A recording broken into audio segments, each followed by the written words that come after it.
تلویزیون رو خاموش کنید و ادامه داشته باشیم.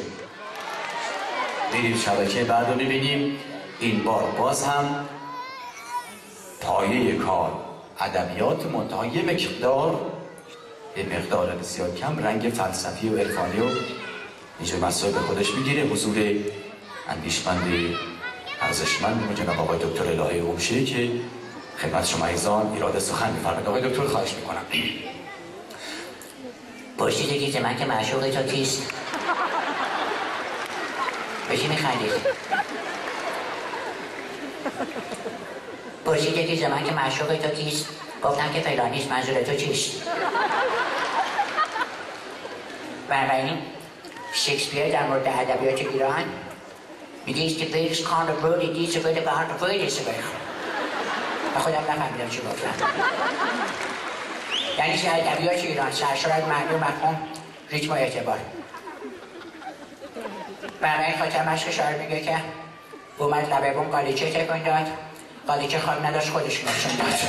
به افتخار فیلسوف ارزشمنده دست قشنگ بزنید.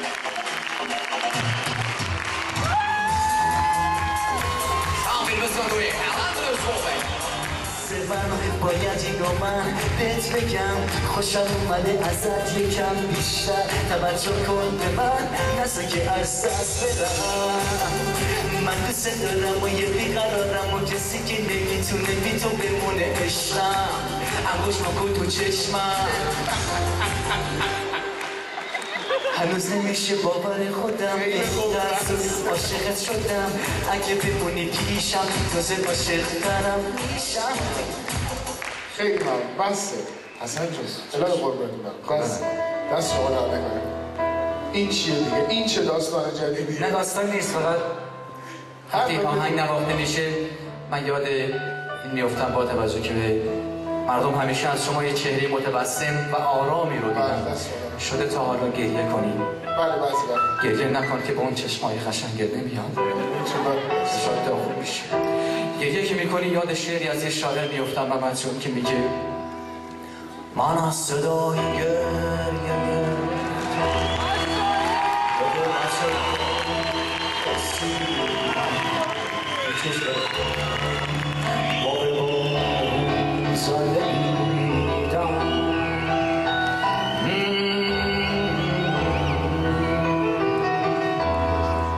تو مثل شهر کوچیک من